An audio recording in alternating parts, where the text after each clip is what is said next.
আমার দাদুই বিহানকে মারতে চেয়েছিল, মহামান্য আদালত। কম্পাস নির্দোষ। অবশেষে সব সত্যি জানতে পেরে আদালতে এসে নিজেই মুখ খুলল মোনালিসা।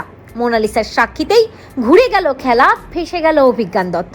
কম্পাস ধারাবাহিকে দেখা যায় অভিজ্ঞান দত্ত একের পর এক কম্পাসকে দোষ দিতে থাকে এবং আদালতে প্রমাণ করতে থাকে যে কম্পাসই বিহানকে মারতে চেয়েছিল। আর ওই ল্যাবে কম্পাস কিছু এমন রিসার্চ করছিল যা কম্পাস বিদেশি শক্তির হাতে তুলে দিতে চেয়েছিল, আর সেটাই বিহান জেনে গিয়েছিল। আর বিহানের সাথেও কম্পাসের সম্পর্ক ভালো না। স্ত্রী হিসেবে বিহান কম্পাসকে মানেই না। তার জন্য রাগ করে জেদ করে বিহানকে শেষ করে দেওয়ার প্ল্যান করেছিল এই কম্পাস। এমনটাই বলে কম্পাসের শাস্তির যখন চূড়ান্ত ব্যবস্থা করে ফেলে দেয় ওই অভিজ্ঞান দত্ত, ঠিক তখনই কম্পাসের হয়ে আদালতে লড়তে দেবদূতের মতো হাজির হয় ঋতুজা। এবং ঋতুজা খেলা ঘুরিয়ে দেওয়ার জন্য সব প্রমাণই সাথে করে নিয়ে আসে। তবে অভিজ্ঞান দত্তর মতো জাদ্রেল লয়ারের কাছে খুব সহজেই যে কম্পাসের হয়ে কথা বলতে পারে ঋতুজা, তেমনটা নয়। কিন্তু ঋতুজাকে দেখে বেশ ঘাবড়ে যায় অভিজ্ঞান দত্ত। ভাবতে থাকে যে এই ঋতুজা চৌধুরী আবার এখানে লয়ার হয়ে কেন এলো, কি করতে চাইছেন উনি। অন্যদিকে ওই মোনালিসা কিন্তু সবটার ভিডিওই দেখতে থাকে আর ভাবতে থাকে যে কি হচ্ছে এসব, এই বিহানের মা ওখানে কি করে গেল। আর তাছাড়া বিহানের মা এসব কি বলছে, তার কাছে প্রমাণ আছে, কিসের প্রমাণ আছে তার কাছে। আদালতে ঋতুজা কম্পাসের দিকে নয়, পাল্টা আঙুল তোলে অভিজ্ঞান দত্তর দিকে। ঋতুজা রুদ্রমূর্তিতে আদালতকে বলে, মহামান্য আদালত, কম্পাস নয়, ওই বিহানের অবস্থার পেছনে দায়ী হচ্ছে এই অভিজ্ঞান দত্ত নিজে।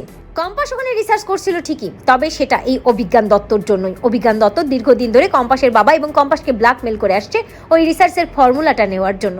ঘরে বসে এই সবটা দেখে মোনালিসা ভাবতে থাকে, কি বলছে বিহানের মা।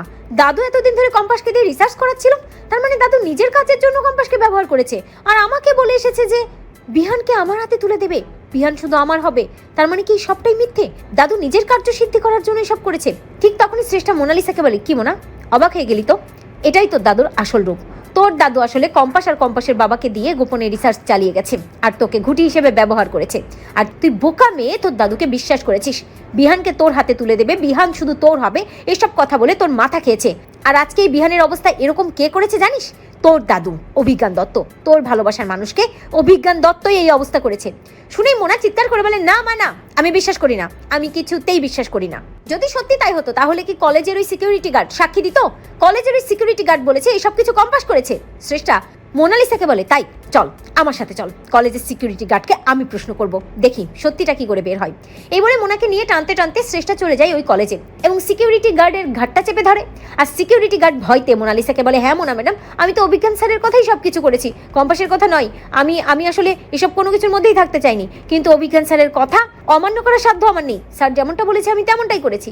শুনেই মোনালিসা চমকে যায়, প্রচন্ড খেপে যায়, চিৎকার করে বলে, দাদু তুমি আমার বিহানকে শেষ করতে চেয়েছিলে, তুমি নিজের কার্যসিদ্ধি করার জন্য আমার বিহানকে ব্যবহার করলে। আমি তোমাকে ছাড়বো না দাদু, আমি তোমাকে ছাড়বো না। একদিকে যখন কেস চলতে থাকে এবং টক্কর হতে থাকে ঋতুজা এবং ওই অভিজ্ঞান দত্তর মাঝে, তখন সেখানে হাজির হয় মোনা। চিৎকার করে বলে, মহামান্য আদালত, ঋতুজা আন্টি ঠিকই বলছে, কম্পাস নয়, কম্পাস কিছু করেনি, যা করেছে সব আমার দাদু অভিজ্ঞান দত্ত করেছে। বিহানের এই অবস্থার পেছনে আমার দাদু অভিজ্ঞান দত্তই দায়ী। মোনালিসার সাক্ষীতে ঘুরে যায় খেলা। মাথায় আকাশ ভেঙে পড়ে অভিজ্ঞান দত্তর, বুঝতে পারে তার নাতনি তাকে ডুবিয়ে দিয়েছে। তো বন্ধুরা, তোমরা এটাই চাও তো যে এভাবেই যেন সব সত্যি জানতে পেরে অভিজ্ঞান দত্তর মুখোশ আদালতে খুলে দেয় মোনালিসা? কমেন্ট করে জানাতে ভুলো না।